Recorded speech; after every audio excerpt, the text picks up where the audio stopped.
Hey group, I've sent you a Google Doc that outlines all the things that we've been talking about as department heads, and this information has been trickling down to you throughout the week, but there's some key highlights that I just want to emphasize and thought that some of you might rather me just go over it rather than reading through it, or if you have any questions, don't hesitate to message me. One of the key things that Andrew kept emphasizing was that for the first 2 weeks, we're not really to be assessing anything that we're doing online, that they're just simply doing it because we're evaluating logging in and engagement and getting them back into the routine. This was also a week that we are trying to get our kids access to the internet and access to computers.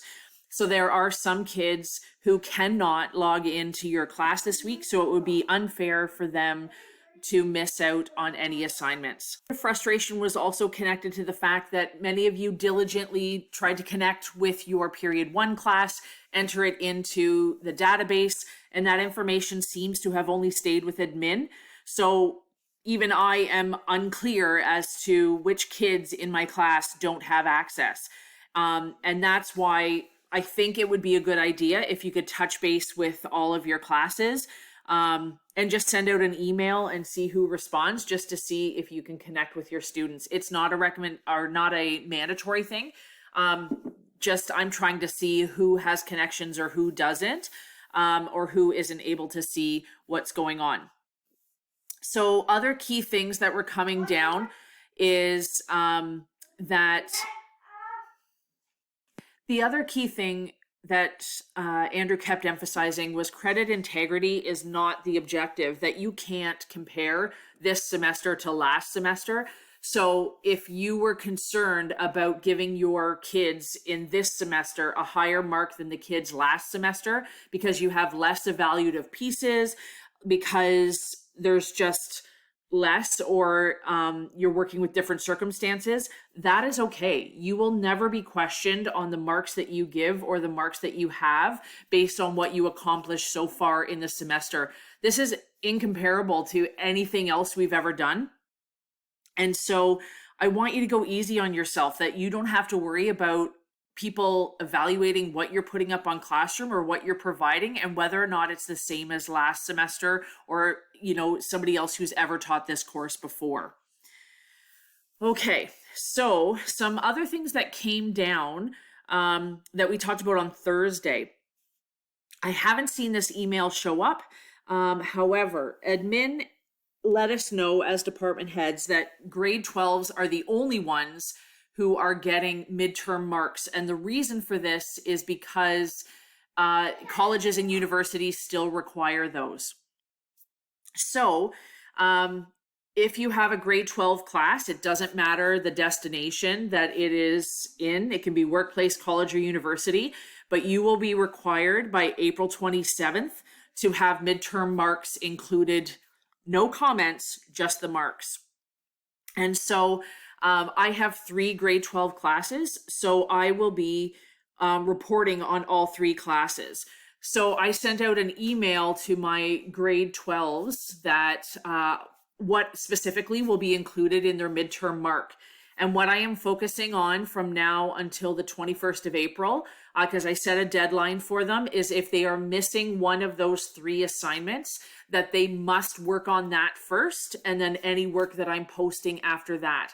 I'm also chasing down a couple of them just to ensure that they understand those expectations. That was the whole purpose of one of my emails that I'm going to talk about below. So just to reiterate, grade 12s and graduating students, this includes grade 13s, and it includes if you're teaching a grade 11 class and you have a grade 12 student in there, that you are required to report, even though it's a grade 11 credit, because they are grade 12 or grade 13, because they're a victory lapper, you have to report on those.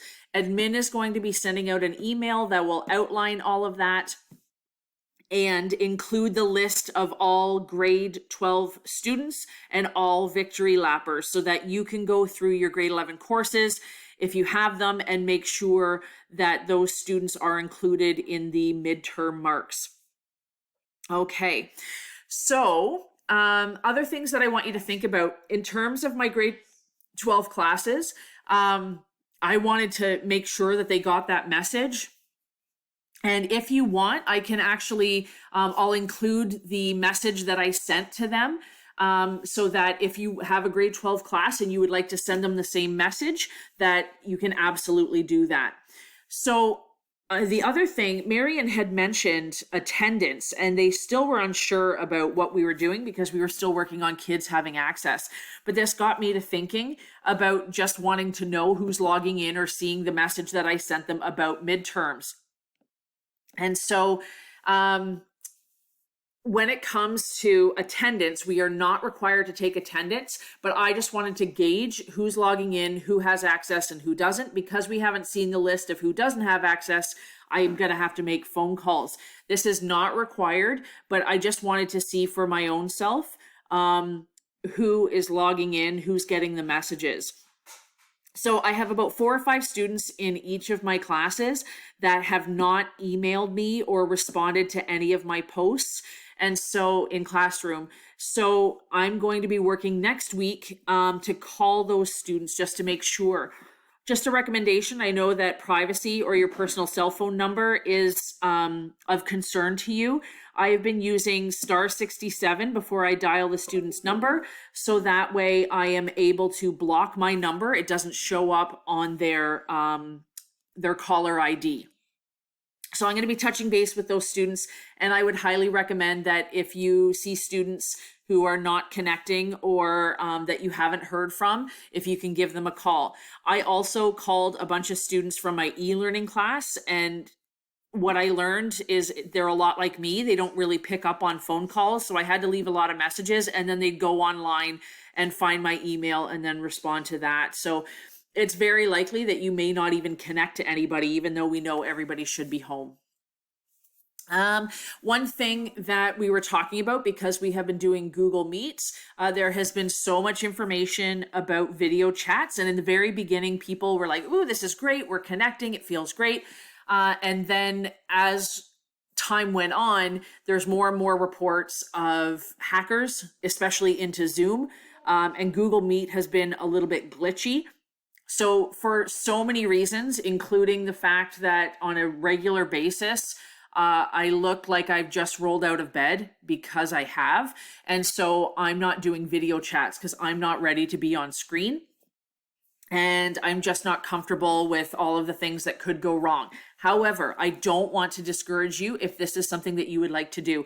Just there's some recommendations listed in here. I won't go through them because you can read them for yourself because you're very smart. So just some things to think about. Okay, so I'm going to take out all of this because I repeated all of it. Okay, so staffing and timetabling. Just to remind you that there is a form in your email, in your board email, about your wish list for next year, what courses you would like to teach, and even room allocations or periods that you would like to teach or have your prep period in. So please make sure you fill that out and get it back in to admin as soon as possible. So there are so many huge questions still going on, and we're still trying to figure this all out. I just want you to know that I'm here to support you. I'm here for whatever you need. I have some resources at home and slowly building up a list of resources that we all have access to via the internet. So it's a crazy time to try and teach. And I just want you to know that even going into this week, that you don't have to feel pressure to be teaching something really important or even handing stuff in and marking it, because we're still trying to get kids logged in. And ultimately, my grade 12 courses, if you're also teaching a grade 12 courses or teaching a grade 11 course with 12s in it, I only have 3 pieces of assessment, and that's even stretching it. I may really only have 2. And so that's okay.